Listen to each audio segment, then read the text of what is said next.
So before we start, the final paper is due in about a month. It's April 22nd, so technically, one day less than a month. The default topic for that for you guys is based on your research. Who was responsible for World War One? The common response at the time was it was all Germany's fault, but if you look at it, you can really make an argument for almost anybody. That said, if you want to do something else, you've got from literally Napoleon until like World War II, Cold War, so lots of stuff. That said, let me get to class here. If you did your first paper and you're happy with your grade so far, you can skip the second paper.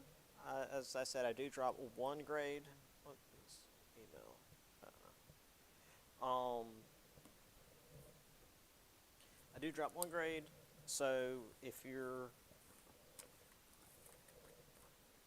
sure that you won't need a grade dropped at the end of the semester, you can just not do the second one.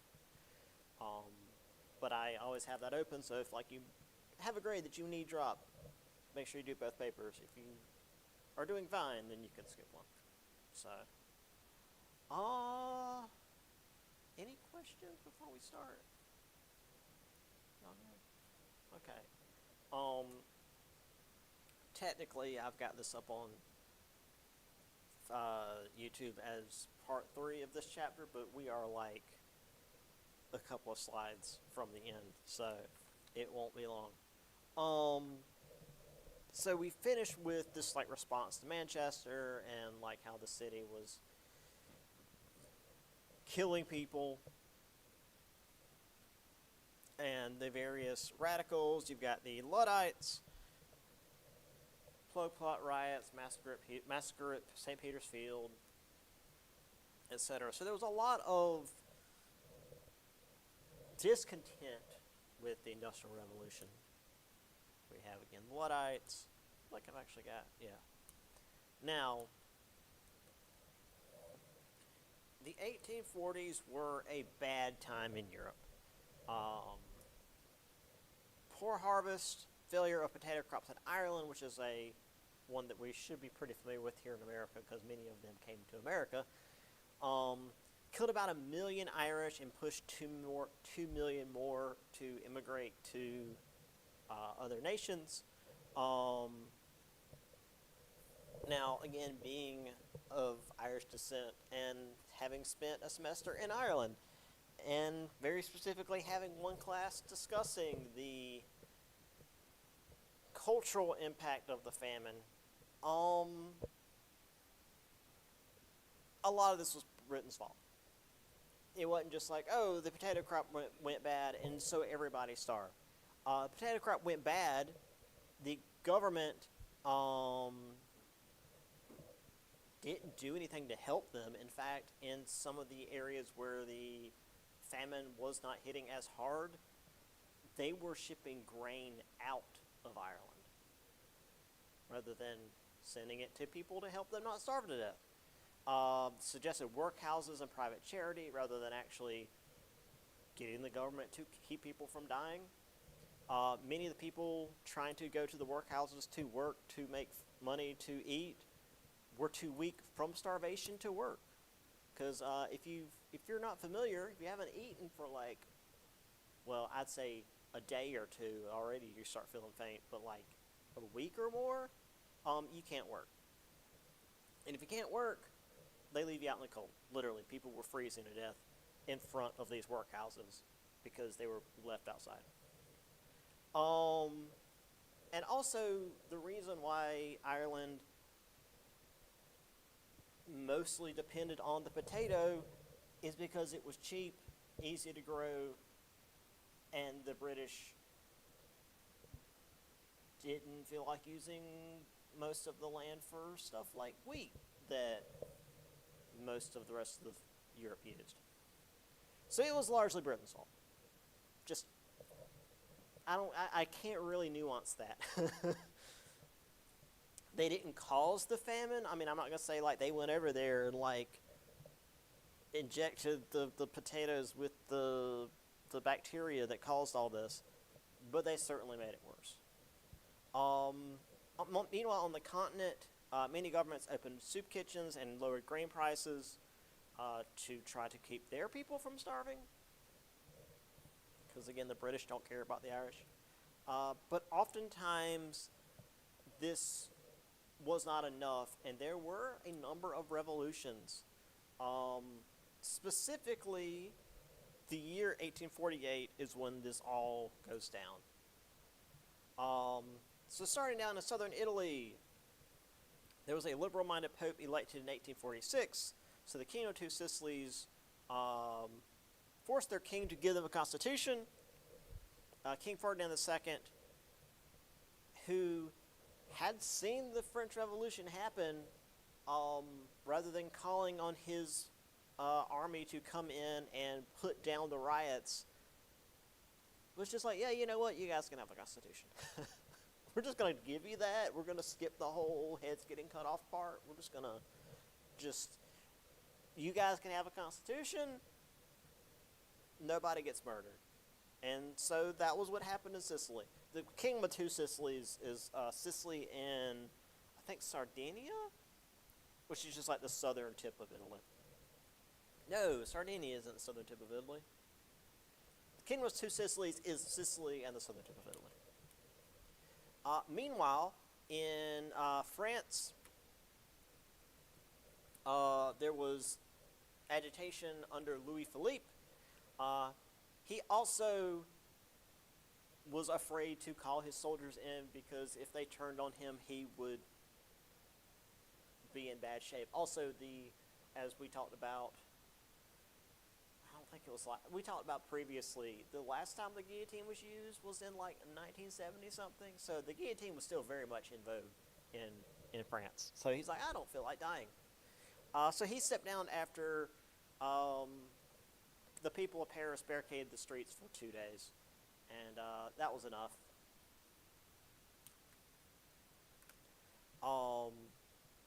So there was multiple revolutions all over the continent.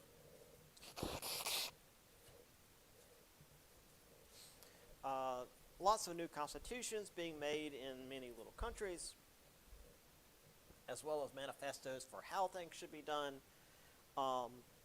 Marx's Communist Manifesto was still seen as too radical to actually institute. Technically, it was Marx and Engels. Nobody talks about Engels. I don't even remember his first name at this moment. So, Frederick Engels. Yeah, so here is a very famous image of a starving mother and her 2 children in Ireland.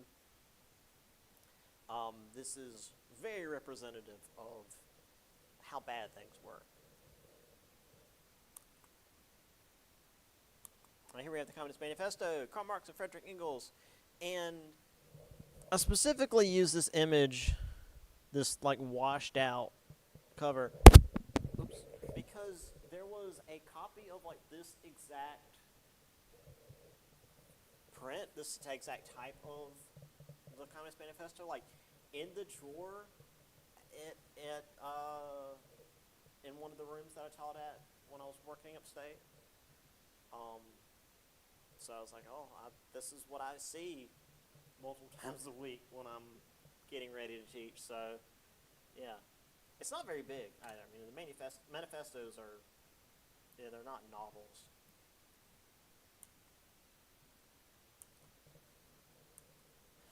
So, all that said, these revolutions often didn't last very long.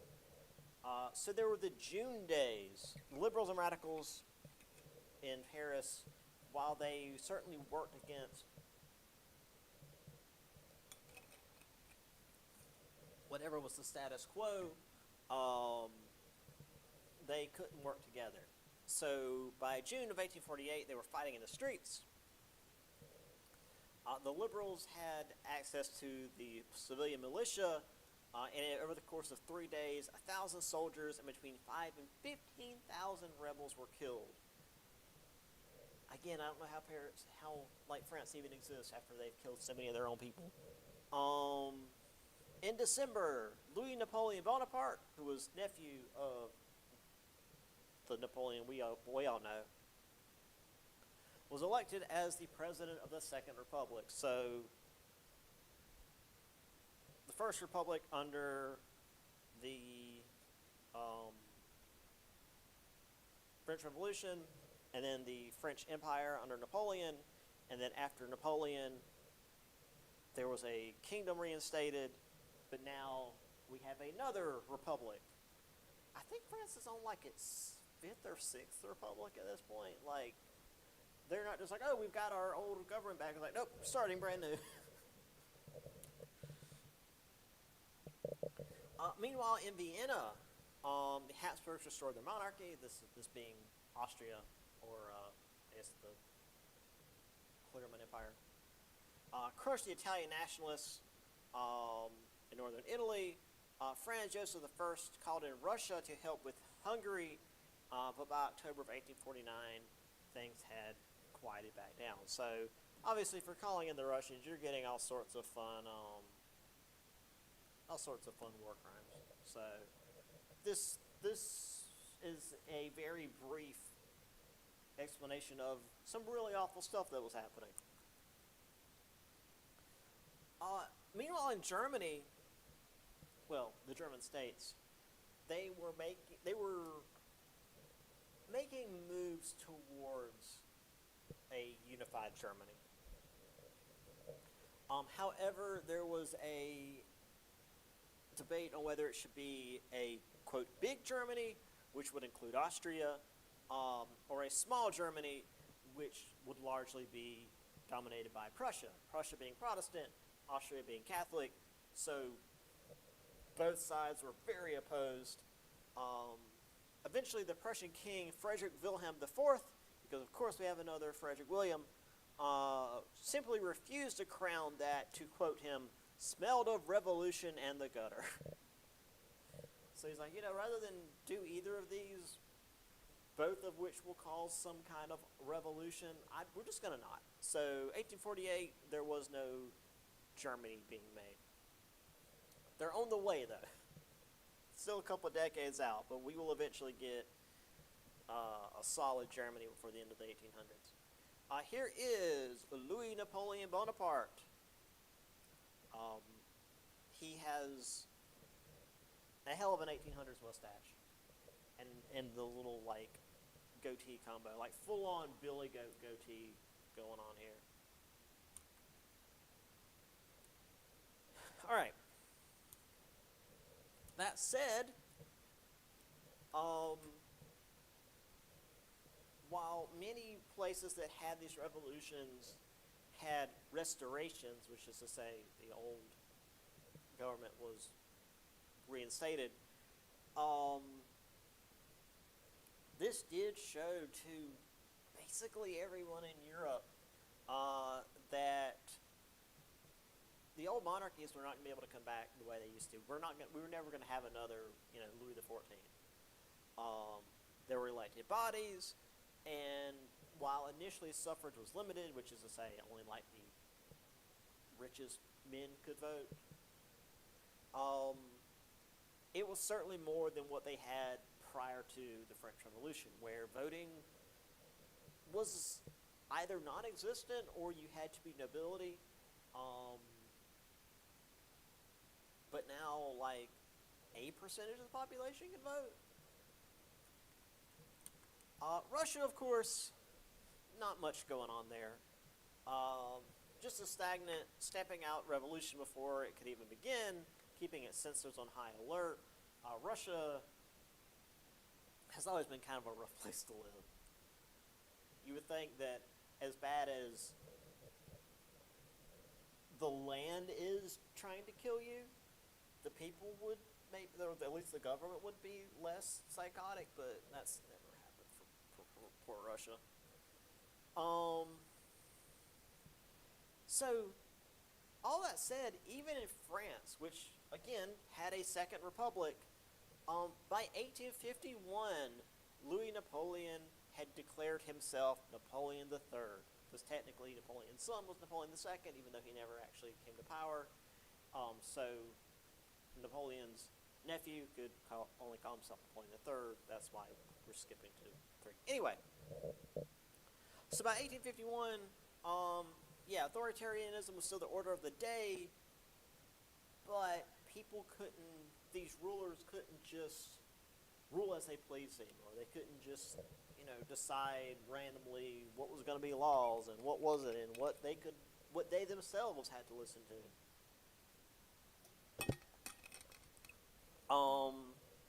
These civil inequalities would have to be addressed to some degree, otherwise, the whole continent was going to rise up in a great terror, as what happened in France, and a lot of nobility was going to die. So, as we saw, with the previous slides, a lot of these rulers saw the writing on the wall. It was like, hey, let's give you guys a couple of things that you want, and you don't murder us. That seems like a good compromise. All right. That's it for chapter 18, so let's get on into 19. Told you we were almost done with that. Yes. Just going to say that, but yes. This is, actually, is this the one? This is my second favorite chapter.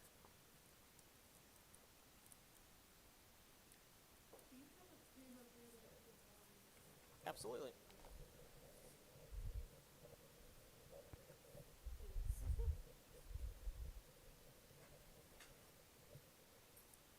Yeah, because after this, I think is imperialism? Yeah. So imperialism is my favorite chapter because things get real crazy, just like across the whole world. This one's still pretty fun.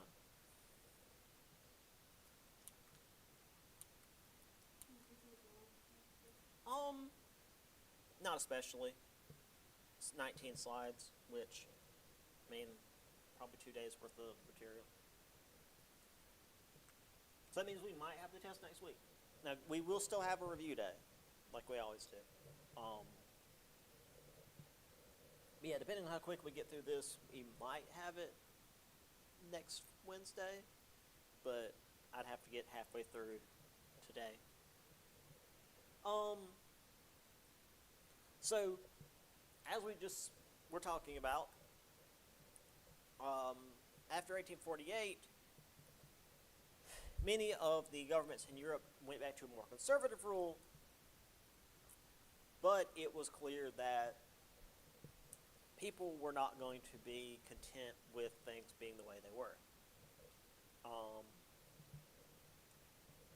The more pragmatic rulers, those in Britain and Prussia were the main examples, would consolidate power and land, and would often use liberal advisors and whatnot. Again, still not like fully leaning into progressive movements, but we're getting there. So, in Britain, the Whigs began calling themselves liberals after 1839. Tories took on the name conservatives. This is different from our liberals and conservatives. It's apparently swapped.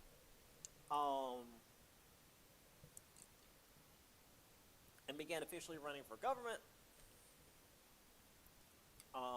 Yeah, as I talked about liberal advisors on the continent. Trade walls being knocked down. Governments becoming more powerful. So, you couldn't run a country in 1850 the way you could in 1750. There was just a vast difference in the power that the countries had, um, the more dynamic trade systems. Things were just more stagnant in the 1700s, and as we're getting into the 1800s, we're rapidly pushing into, I mean, technically the modern era is earlier than this, but truly a modern era. Things that you very much recognize as, oh yeah, I've seen these things. Now, while most nations had gotten rid of, like, nobility and not got rid of the clergy, but, like, had gotten rid of class distinctions, they still existed. But it soon became an issue of wealth. If you had wealth, you were seen as fit to rule, whereas those who did not have wealth were seen as unfit to rule. And that doesn't mean that if you were poor, you couldn't run for office. If you were poor, you couldn't vote. Your voice didn't matter. And considering there's always many more poor people than rich, the control of the country was still in the hands of the few, just more than there were. Middle and upper class entrepreneurs that began making lots of money and essentially became part of the elite also became more conservative thinking, hoping to protect their wealth from the unwashed masses. So while very few of them were like actually rags to riches success stories. That's largely fictional. But the ones that were, the ones that had been poor, or at least middle class, and then made something of themselves, rather than make it so that more people could become success stories like them, they would get into politics and make laws that would restrict the lower classes more.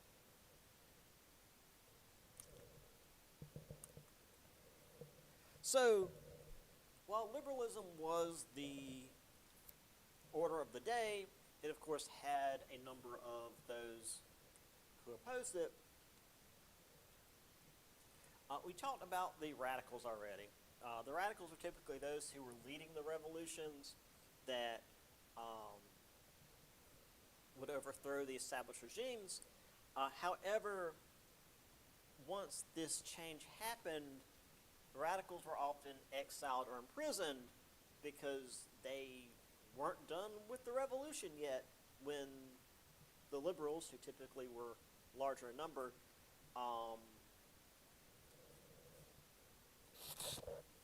wanted the revolution to end. So they considered the liberals as traitors because they'd work together one minute and get stabbed in the back the next.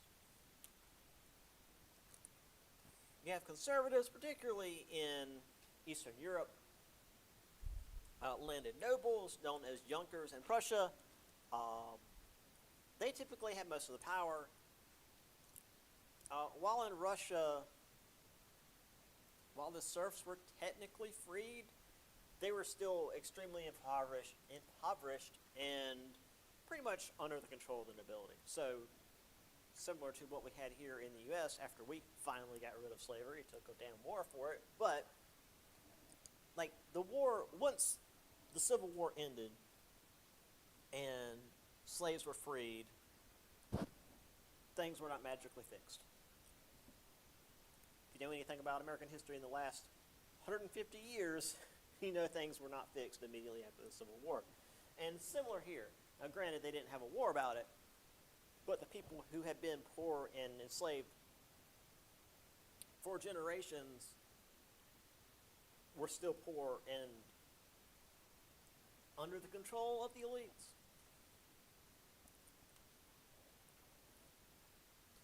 Meanwhile, obviously, the church disapproved of the liberals. In the 1840s, the church was recovering. They had mass revivals. And a consequence of these big revivals is often the need to make an enemy of some group so that you can pull people in that disagree with that group. So the church set itself against the modernization and secularizing forces of liberalism, opposed secular elementary education, civil marriage and divorce. Basically, any kind of liberal progress was seen as something dangerous to the church. Now, this is largely capital C church Catholicism, but not always. Furthermore,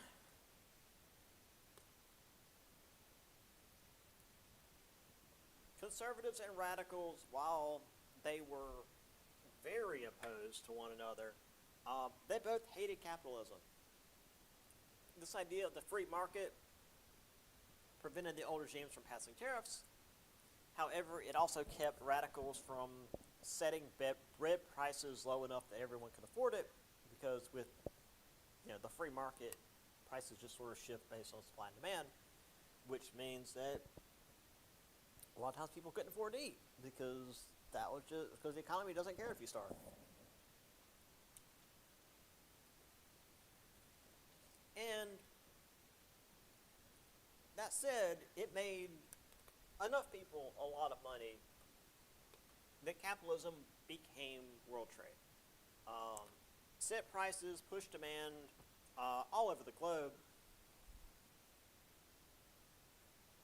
particularly in Europe's many colonies. Because while Europe had lots of factories and stuff, a lot of the countries didn't really have the land to produce these raw resources anymore. But they had colonies in the Pacific and in the Americas and just wherever, and could use these colonies to produce the raw resources.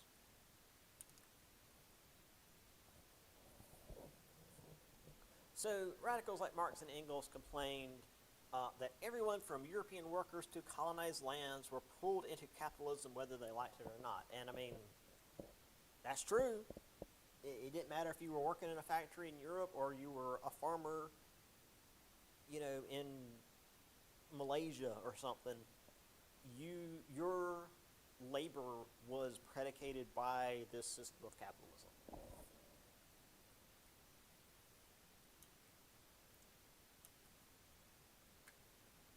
All right, I'm going to put the door too because I don't want other people's classes to get on the recording. That'll make it even more confusing. So, after 1848, these large multicultural regimes were really in a bad spot. We kind of talked about this before, where nationalism brought together people of similar backgrounds, languages, cultures, etc. So again, like the German states and the Italian states, and we're eventually going to coalesce into the German and Italy we know them as today.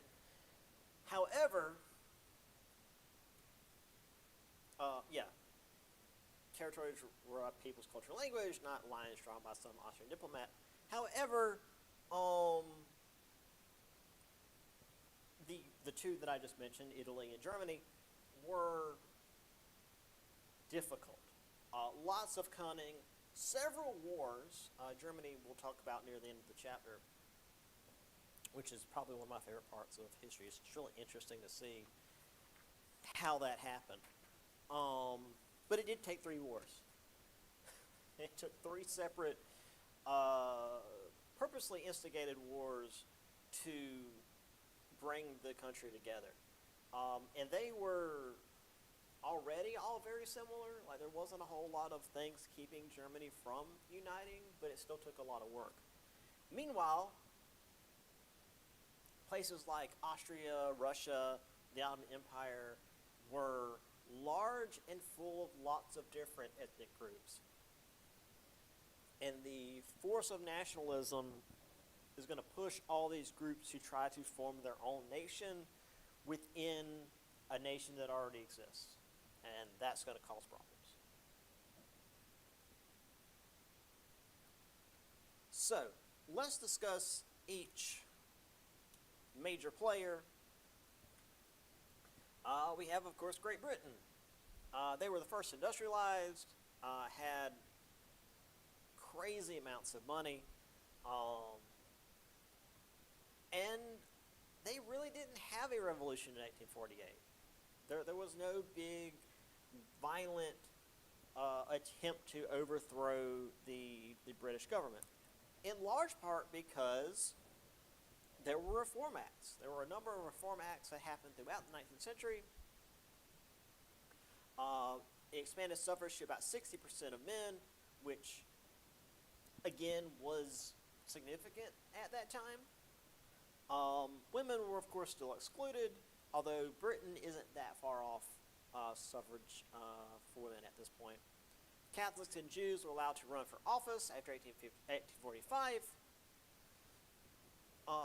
One Benjamin Disraeli, who was born Jewish but converted to Anglicanism, became prime minister in 1868 and between 1874 and 1880. Real quick, the way prime ministers work in Britain, essentially each party has like their head person. You know,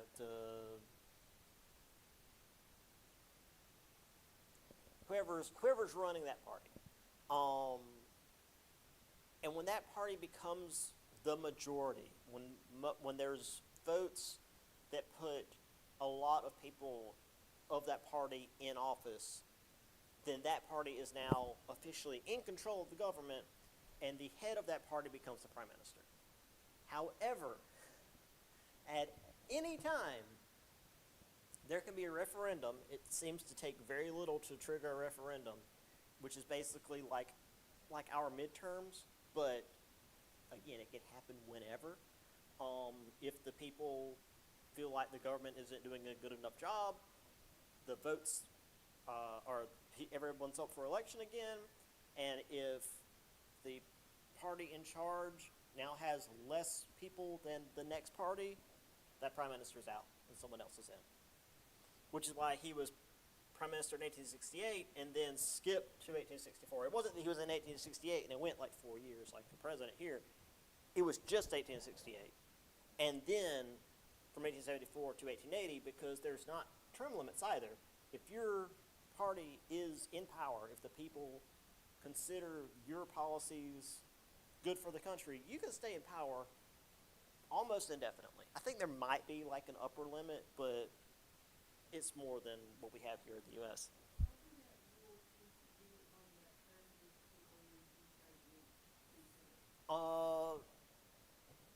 Washington did it. After his second term, he stepped down because he didn't want to be president anymore. He's like, I want to go back to my farm. Now, that didn't become a law until like, it would have been post-FDR, because FDR was president 3 times and ran a 4th time, but then he died. Granted, we were dealing with the Great Depression and World War II, so he was doing a great job, and everybody's like, yeah, let's just keep this guy in power. He did some stuff that was certainly questionable in terms of, like, pushing laws and whatnot, and trying to pat the Supreme Court. But for the most part, he was very beneficial to the U.S., and so he just kept getting voted in office. After him, though, I don't remember what year it was exactly, but there was a law made to prevent that again.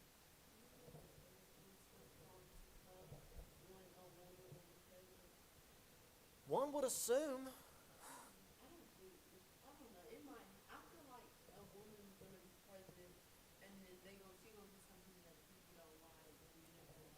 Well, apparently being a woman is enough for people not to like, because we're still in that developmental stage. Because, I mean, other countries have women leaders all the time.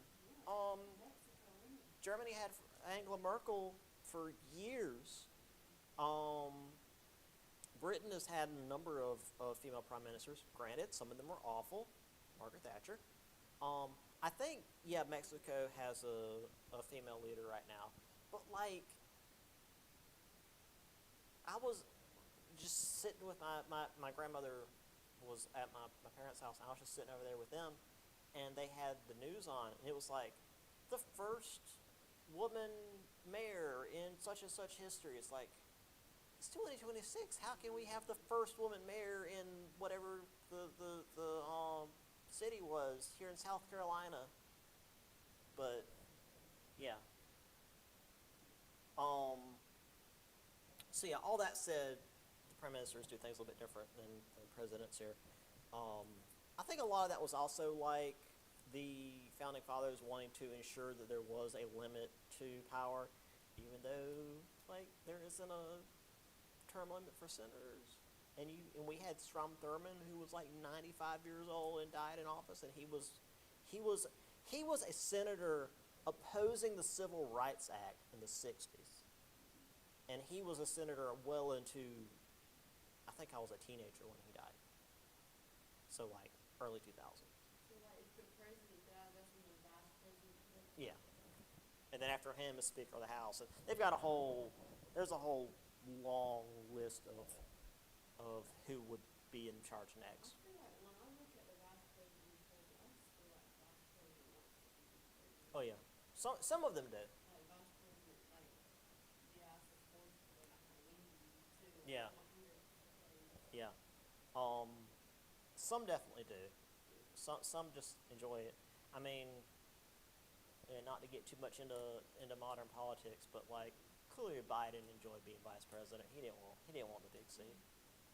He was during the States of the Union. He'd be like pointing at people and grinning while Obama's doing the work. Like he didn't want to be president.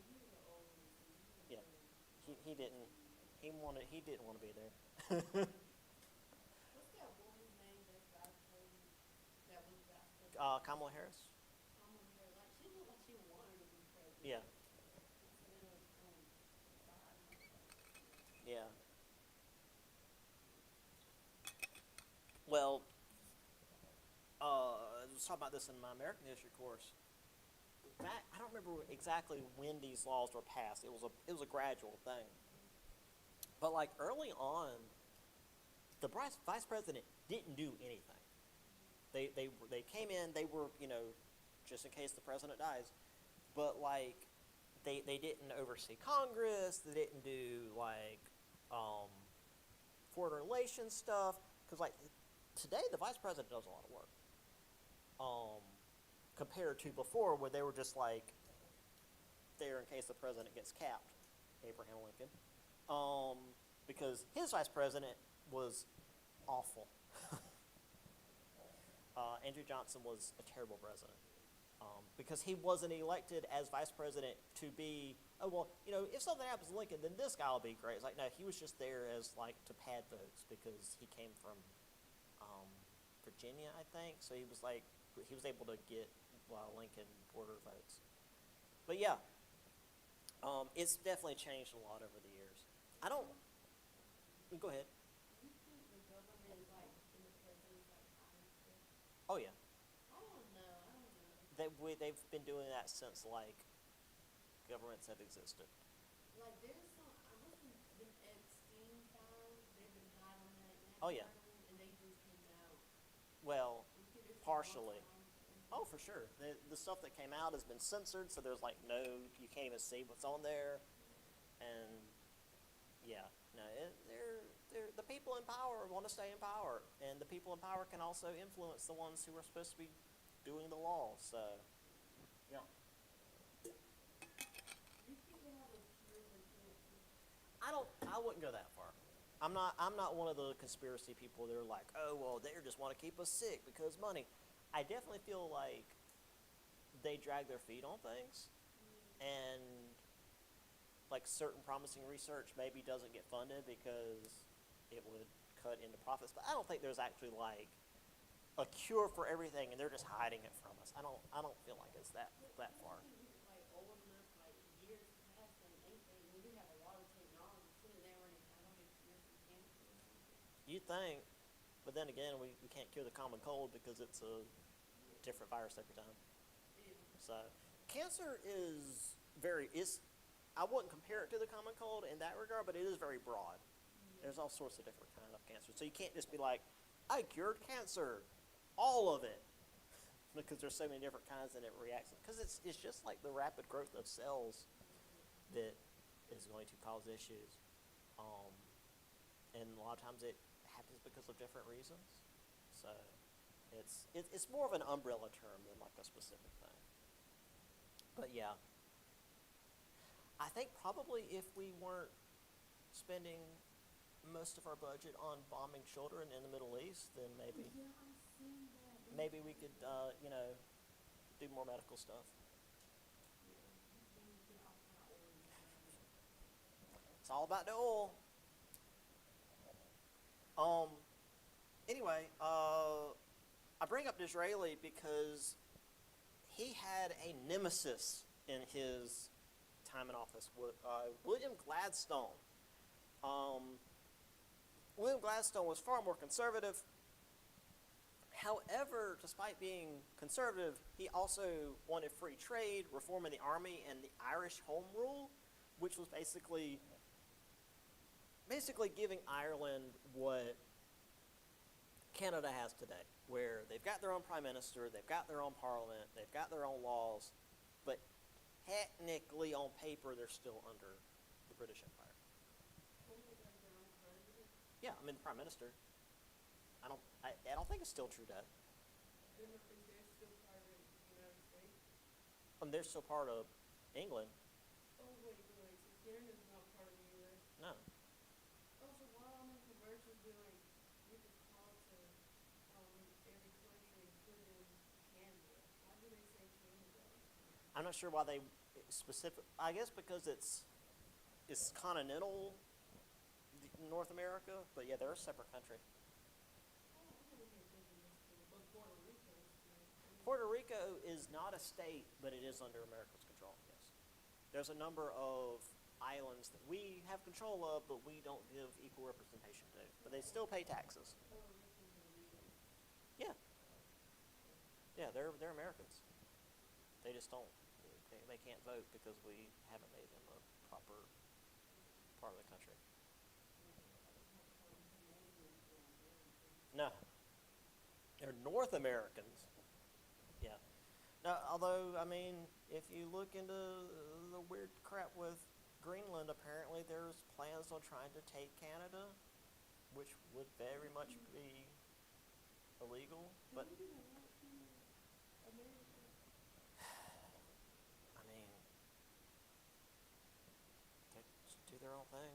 I think I seen on TikTok where the president or whatever in Canada was talking jokes about it. Well, our government was definitely making inroads to try to conquer their country. Yeah, definitely. So I don't blame them.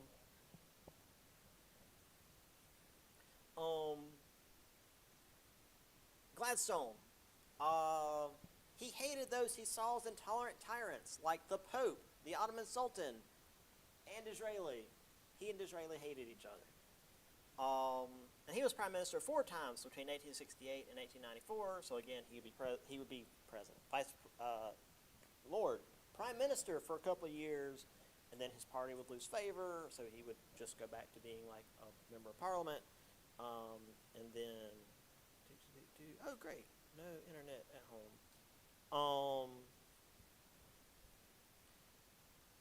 And then he would come back to power when his government returned to power. It's just a thing to mention about Britain. Overseeing all of this was Queen Victoria. She became Empress of India in 1877, which is to say India became part of Britain officially, and what she was declared Empress of India. That's just what that means. However, after her husband, Prince Albert, died in 1861, she mostly just kind of stayed out of politics. Again, the monarchs in England had some power, but nowhere near what they'd had before. So she let the prime ministers do their work, which is to say, again, mostly Disraeli and Gladstone. There were other prime ministers, but they're the main two. She celebrated her 60th year on the throne with the Diamond Jubilee, which was just this very, Britain threw itself a party. It was like, hey, we've got a queen that's been in power for 60, she became queen at like 16, 18. So having 60 years, granted that means she did live a while, but also, she started young. Celebrate the uniqueness of Great Britain and its queen. Elizabeth II managed to eclipse Victoria's 60 years before she passed. So technically, we have lived in the time of the longest reigning, I want to say monarch, not just in Britain, but like in the world. So Elizabeth II held on for a long time. Here is Disraeli, very happy looking man. We also have Gladstone, another very happy looking man. And Queen Victoria suffering with all her children, which, as you can tell from the image, they were not sitting still. But hey, children taking photographs, I hated it. I don't like it today. I hate getting my picture taken. Stand still, stand at a certain angle. It's like, no, leave me alone.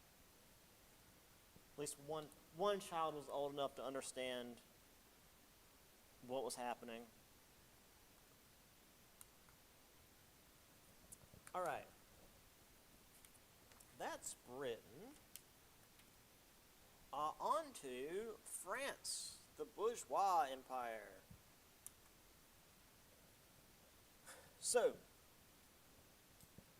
December of 1851, National Assembly wanted to kick Louis Napoleon out of office because he was doing a terrible job at his job. However, he was something like his uncle. He knew how to play politics. He staged a coup and called for a referendum to change the Constitution. And the people voted for it. The middle and lower classes won him the vote. They got rid of the Second Republic and created a second French Empire. And thus he became Napoleon III because he was now an emperor.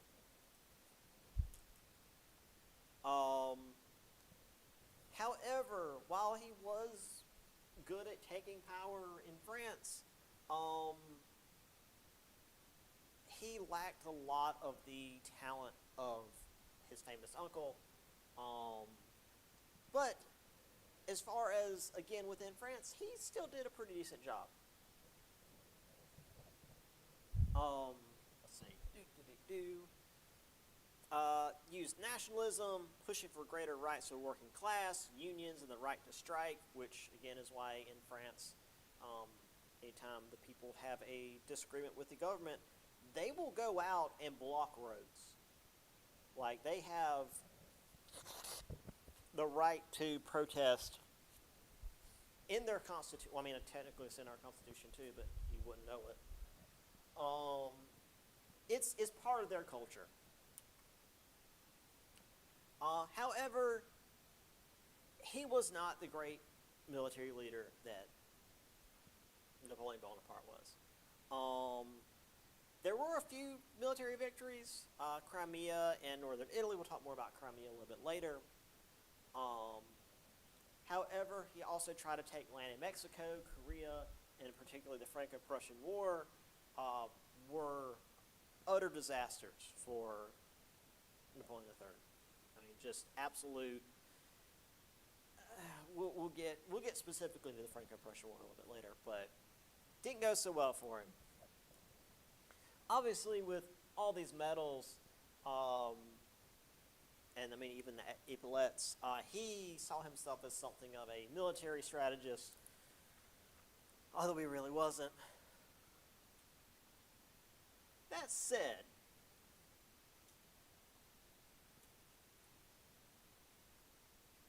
as much as I like to give Napoleon III a hard time, Um, he did preside over the creation of modern Paris. 1853, he hired Baron George Haussmann, who, I mean, sounds kind of Germanic to me. Um, and they began reorganizing the city. One of the main projects to start with was actually widening the streets into boulevards, which would aid with traffic congestion. Because even though we are still in the 1800s and cars aren't a thing, there's a lot of foot traffic and a lot of like stagecoach traffic, and it was getting ridiculous. So they literally widened like all the roads in the city to make up for this. Also, because every time there was any kind of revolution or rebellion or even just demonstration in Paris, the rebels would blockade the roads with barricades. That said, they still do that. The Paris still has, relative to modern cities, pretty narrow roads, and you can still barricade the roads. So they tried, it didn't quite work. Also, and I would argue more important, was bringing water in from outside sources, and revamping the sewage system, because originally you just dump sewage into the Seine River because, I mean, it's a river right next to the city. You dump your crap in the river and it flows downstream. Great. Unfortunately, the same river that they dumped sewage in was also their main source of drinking and bathing water. So Paris was well known for really, really awful cholera outbreaks, which back then would kill you. The main symptom of cholera is really awful diarrhea. Yeah, just you're going out both ends. Unfortunately, while today that sucks, worst case scenario, you go to the hospital and they put you on an IV until you get it out of your system, and the IV is giving you liquids. It's just pumping liquid into your body. At this time, when you didn't have access to clean water, you just died of dehydration. You just shot out both ends until you dried up. It's not a great way to go. In fact, the Olympics in Paris, I distinctly remember keeping an eye out for this. Before everything converged on Paris, there was this huge initiative to clean up the river, because the river's still gross in Paris. They still dump stuff in the river. So there was this whole big initiative where all the people in Paris would get together and try to clean up the river. And if you saw anything with the Paris Olympics, they were doing water sports on the river, and someone an agency tested the water, and it was still dangerous.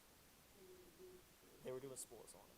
So if you fell in the water and that water got in your mouth, you needed to go to the hospital. Yeah, I'm pretty sure there were quite a few Olympians that ended up in the hospital. And that's today. So it was so much worse back then. All that said, basically tearing down and rebuilding Paris cost a lot of money. This wasn't fully paid off until 1929. Again, began in 1853. So that's 80 years of a city paying off its rebuilding costs. And of course, I'd say the 1800s, but just being human society, the poor were pushed to the edges of the city while the rich occupied the newer, better districts, because that's just how things go. Also, London and Vienna saw how successful this was and did similar reorganization projects because, again, London obviously is a major city in Europe.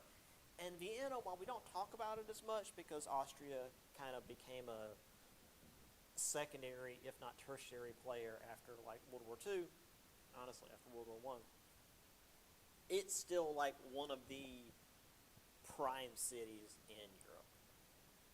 Berlin wasn't really a thing yet because Germany wasn't a thing yet. So it was, London and Paris and Vienna. Here's Haussmann. He apparently was one of the guys that believed in this like neck beard thing, where if you have hair like under your chin, it'll keep your throat warm so you won't get sick. That's the reason for this weird hairstyle thing happening. So there they are, tearing down buildings and monuments and whatnot to widen the streets, even though these piles of paving stones look like barricades. The way that they're built, they look like sandbags. That's how you would place sandbags in a barricade. Here is I cannot read the artist's signature, but we're going to talk about like this type of art a little bit later as well. But this is Impressionist, where this isn't meant to exactly represent it's not supposed to be a painting version of a photograph. It was meant to, because photography was becoming a thing at this time as well. So Impressionism was meant to be more like representative of the emotion of what you would see looking out over a street. Things are more blurry because, nobody's, especially back then, had like 20/20 vision. The further off it got, the more blurry it got. People were just kind of smudges. But you can tell what you're looking at. And again, we're going to talk more about Impressionism painting a little bit later. But this is also a good example of like how wide the streets were once they got done. Although apparently today, Paris is awful when it comes to traffic because this was not built for motor vehicles, because motor vehicles didn't exist yet, and all the roads in Paris are terrible to drive on, apparently. And I've actually been there myself, but that's what I've been told. All right, let's get a little further along and talk about Russia.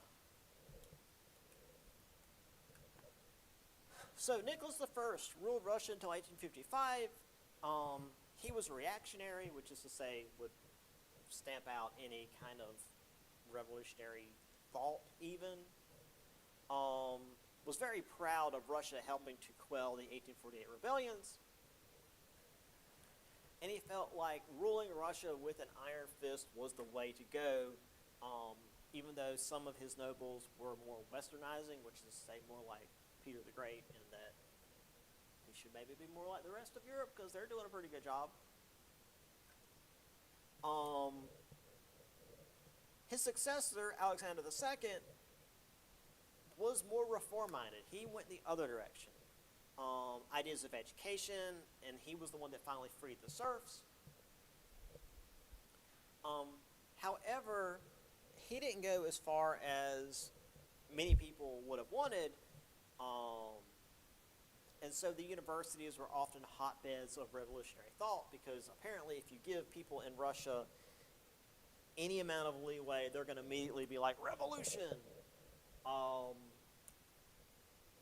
So he started cracking down on this revolutionary thought in the universities.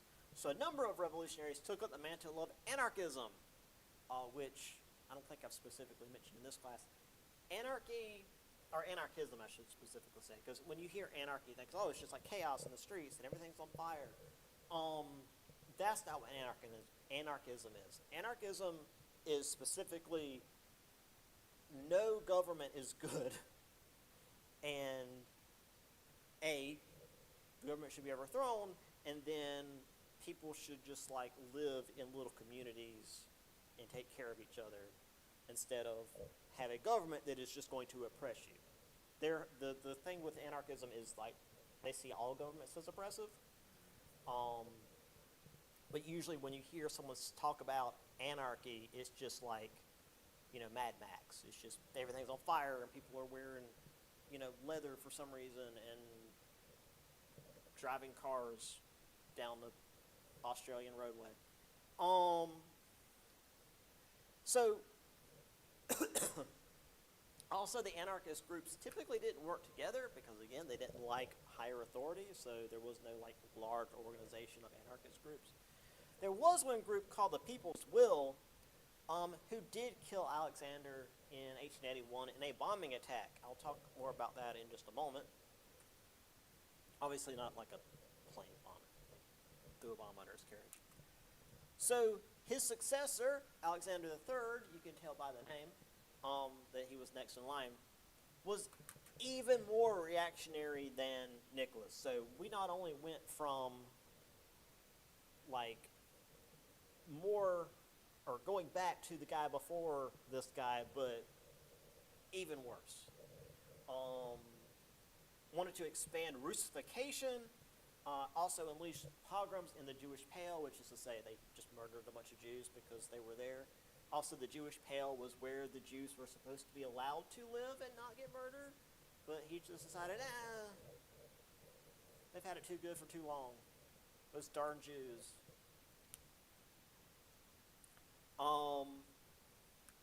One note is that there was an attempted assassination in 1892.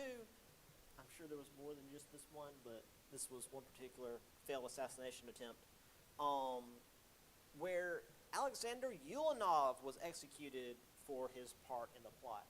Alexander Ulanov, nobody important. However, he was the brother of one Vladimir Lenin, who will become very important in a few decades. So Lenin had besides just, making a communist society, he had a personal grudge in this.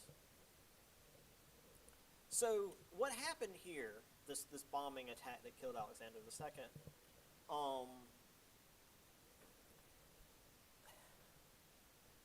I don't want to be too facetious, but if you've ever seen like the old cartoons where they've got like the bomb that's just literally a bowling ball with like a fuse, that's basically what this was. Because you could roll those things. And so a guy threw a bomb under Nicholas's carriage and it exploded. However, Nicholas survived. Sorry, not Nicholas, Alexander. Alexander II survived. The explosion, though, destroyed the carriage, killed the horses, killed his guards around him. So Nicholas, who was just riding along in his carriage, Alexander, who was just riding along in his carriage, suddenly there's this huge explosion. He's probably deaf from the sound. His carriage is on fire. Everyone around him is dead. He stumbles out, confused, disoriented, and they rolled another bomb and took him out. He died. He survived the initial bomb. But, I mean, if you're in a carriage and suddenly you can't hear anything, there's smoke, there's blood everywhere, you're not going to know what's going on. And he got hit by the second bomb. Do I have a picture of... There is... I believe this is... No, this isn't Ulanov. This is Alexander III, who... Again, if you go all the way back and remember Peter the Great, who had like the more clean-cut face going on, he's going all the way back to like Ivan the Terrible, Russian facial hair.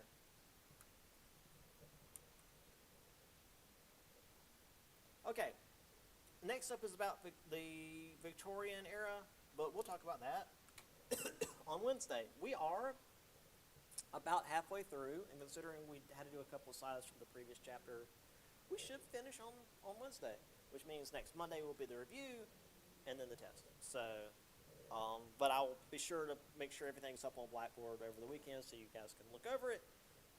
No surprises in this class. Yeah, that's all I got.